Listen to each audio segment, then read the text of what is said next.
Lotus Ayurveda India में आपका स्वागत है। मैं हूं उत्पल चौधरी।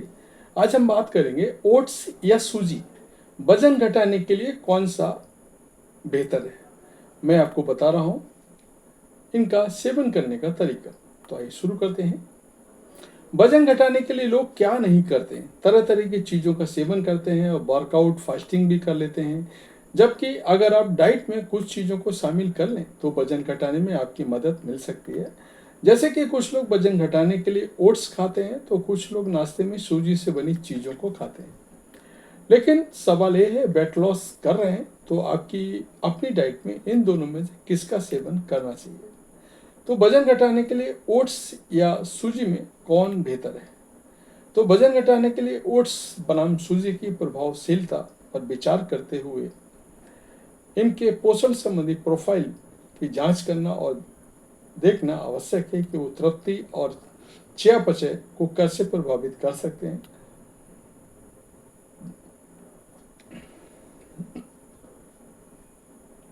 ओट्स में निसंदेह आहार फाइबर, विशेष रूप से बीटा ग्लूकोन भरपूर मात्रा में होता है, जो पूर्णता की भावना को बढ़ावा देने के लिए दिखाया गया है, जो पेट में भरा रखता है। ये आपके पेट के स्वस्थ बैक्टीरिया के लिए भोजन प्राप्त करना और कुल कैलोरी सेवन को कम करता है।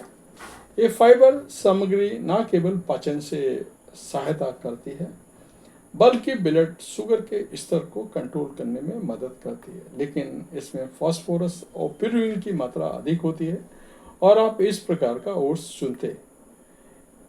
ये मायने रखता है क्योंकि प्रोसेस ओट्स के सेवन से वजन घटाने में मदद नहीं मिलती है। ओट्स जटिल कार्बोहाइड्रेट का एक अच्छा स्रोत है जो निरंतर ऊर्जा प्रदान करता है और सिंपल शुगर से जुड़े स्पाइक्स को रोकने में मदद करता है। दूसरी ओर ड्यूरम गेहूं से प्राप्त सूजी भी एक पौष्टिक विकल्प है, लेकिन इसकी संरचना अलग होती है। हालांकि इसमें कुछ प्रोटीन और आवश्यक पोषक तत्व होते हैं, लेकिन ओट्स की तुलना में सूजी में फाइबर कम होता है। फाइबर की एक कम मात्रा पाचन को तेज कर सकती है और तृप्ति को प्रदान कर सकती है, जिसके परिणाम स्वरूप खाने के तुरंत बाद भूख बढ़ सकती है। ओट्स की तुलना में सूजी के ग्लाइसेमिक इंडेक्स अधिक होता है, जिससे ब्लड शुगर के स्तर में तेजी से वृद्धि हो सकती है। इसलिए जबकि ओट्स और सूजी दोनों ही संतुलित आहार का हिस्सा हो सकते हैं, ओट्स या बिना पॉलिश किए अनाज उन लोगों के लिए बेहतर विकल्प है जो विशेष रूप से अपने उच्च फाइबर सामग्री को तृप्ति से बढ़ाना देने की क्षमता के कारण वजन घटाने की लक्षित कर रहे हैं।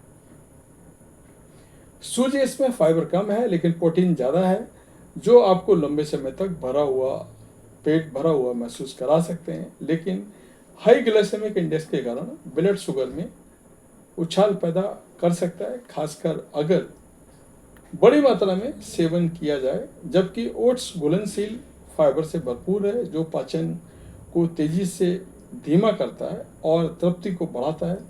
ये ब्लड शुगर के स्तर को स्थिर करता है, जिससे क्रेविंग कम होती है और वजन घटाने में मदद करता है। तो आपको कौन सा चुनना चाहिए। अगर आप वजन घटा रहे हैं तो ओट्स का फाइबर और प्रोटीन सामग्री बेहतर है। ये आपको लंबे समय तक पेट भरा रखेगा, क्रेविंग कम करता है, जो वजन घटाने के लिए इसका सेवन करें। हालांकि अगर आपके बजट में है तो रवा स्वयं से काम करता है, खासकर जब सब्जियों के साथ इसका खाना वजन बढ़ाने में मददगार है। वेट लॉस के लिए कैसे करें ओट्स का सेवन। तो वेट लॉस के लिए ओट्स का सेवन कई प्रकार से कर सकते हैं, लेकिन सबसे कारगर तरीका यह है कि आप पहले ओट्स को रात भर पानी में भिगो कर रख दें, फिर सुबह ओट्स में फल और बाकी ड्राई फ्रूट्स मिलाकर खा लें। आप ठंडे दूध में भी ओट्स मिलाकर खा सकते हैं, इससे इसका फाइबर बढ़ जाता है, हाथों की गति तेज होती है, मेटाबॉलिज्म तेज होता है, फिर वेट लॉस में भी मदद मिलता है। इसके अलावा आप खिचड़ी की तरह खूब हरी सब्जियों के साथ ओट्स बनाकर खा सकते हैं, जो वजन घटाने के लिए आप इस प्रकार से ओट खा सकते हैं। तो ये था हमारा आज का वीडियो। आपको कैसा लगा हमें अवश्य बताएं। धन्यवाद।